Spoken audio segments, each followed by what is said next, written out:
I swear, if y'all don't stop harassing me, I'm just kidding. That's my job. It's also my job to continually get harassed by you guys. I've come to terms with it. So you guys have been asking me for this tutorial for a long time. My hopes are constantly being defeated every time I record this video because I always lose the footage, but I actually got it this time and I got it to stay. This is a tutorial on how I like to punch needle, or specifically how I make my rugs. It's just a super generic video. There are so many videos you can watch out there, but this is just one that I do for my own rugs. It's just something that I found that's a little bit easier for me and something I can kind of continually do over and over again because if you've been following me for a long time, you know I'm probably the most unaesthetic artist on the face of the planet. I hope you guys find this tutorial helpful. It was super fun to make. It's really not as hard as you guys think it is, and I hope you guys will see that in the video.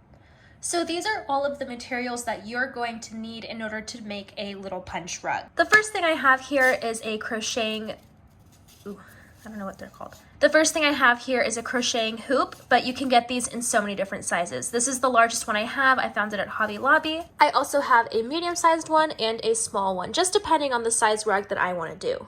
The next thing that you're going to need is a bunch of yarn. So depending on the colors that you're going to want to use for your project, those are the colors you're going to want to get. I honestly stick to the cheapest, softest thing I can find. Honestly, like, anything works. I will say be really careful with this brand because even though they have the cutest colors, it's really hard to punch rug with these because it is a little bit more coarse and hard to punch needle with. So I would save these until you're a little bit more advanced and know exactly what to do with these and know how to fix your mistakes, because these can kill a rug. A kind of regular thickness, if it's too thin, it'll be a lot more punching, and if it's too thick, it won't fit through your needle, so just use your best judgment. Of course, you're going to need scissors for all the yarn and the fabric. And these are the two different types of glue I like to use. I started off with this one, but I eventually realized that the Elmer's glue was just a lot better. It is so much cheaper and you can get so much more of it, and it still does the same thing. So don't worry about getting a super fancy glue if you're making a small rug. And of course, you're going to need a brush. I like to brush the glue on instead of applying it directly on, and it just makes it so much faster to dry and so much neater. This is the monk's cloth that I like to use. I have used so many different brands, and this is one of the ones I like.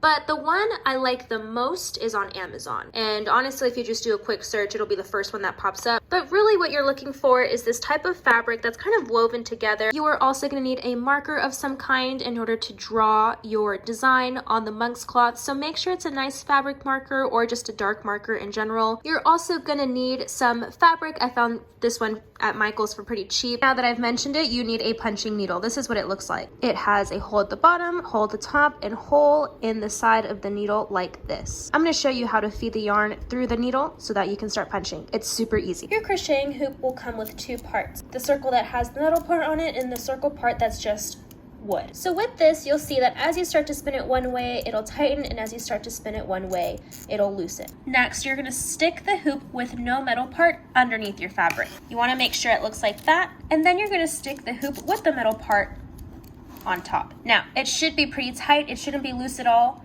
I really don't have to hold on to it and nothing's coming off. If you notice it's too tight or too loose, you can always readjust this and make it as tight as you want. The most important part is making sure that this part is as tight as possible. If it's a little too loose, kind of like how I have it right here, you want to make it as tight as possible. So what I like to do is kind of just pull at the edges, making sure that it is as tight as possible. It kind of should be like the top of a drum. As you can see, it's a lot tighter now. It doesn't really recoil as much when I pat on it, so this is the perfect consistency we want to work with. So let's talk about the punch needle.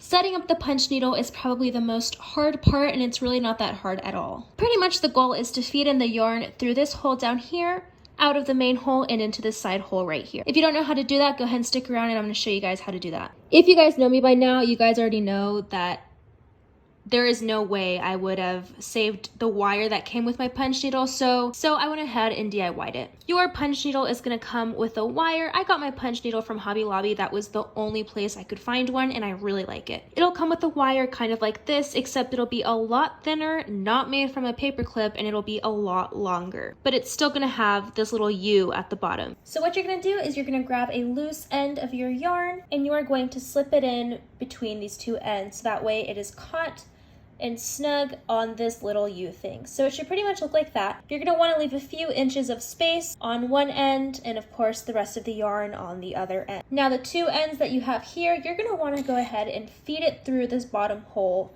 right here. Make sure both ends are in, and you're gonna wanna feed it in as much as possible until it comes out all the way from this big hole right here. Once it fully comes out, it's gonna look like this. You're gonna have successfully fed it through this main hole right here. You're gonna do the same exact thing. You're gonna feed these end two pieces through this hole and pull it out all the way through.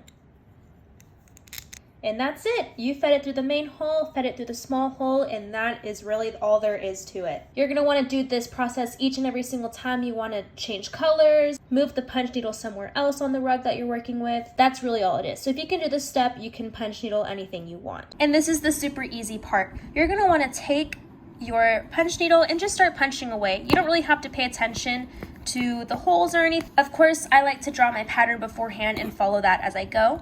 This is an example. I drew out the pattern that I wanted, and then I went ahead and started following the ones that I wanted. So for example, for my mushroom gummy, I knew I wanted the red part for the cap, so I just took my red yarn and I started punch needling the areas that I wanted red.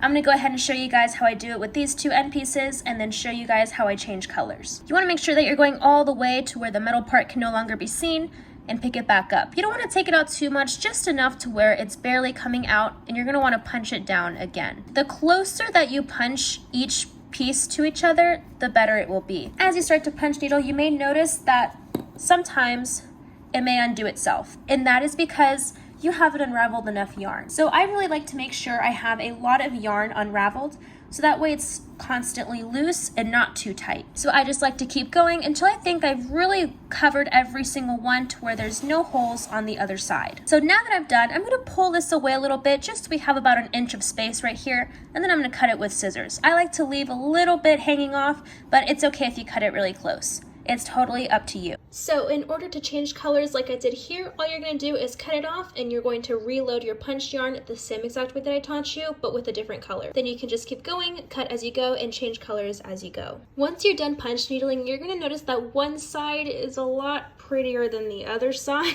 And if you've been watching my TikTok lives, you've seen this firsthand. But don't worry, we're going to fix it. So from here, now that we have my entire rug punched out, I like to take off the embroidery hoop, and I just like to have the rug like this, because now it's time to seal the back now that everything is done. So I grab my handy dandy Elmer's glue, and I just go ahead and start putting some along the edges. The goal here is to really make sure that the edges are nice and hard, so that way when I cut the rug out, nothing will accidentally get snipped and nothing will come undone. So with my paintbrush, I'm pretty much just applying it on the edges all the way around. I really don't need that much, but I just really want to make sure I get this outer layer of stitches right here.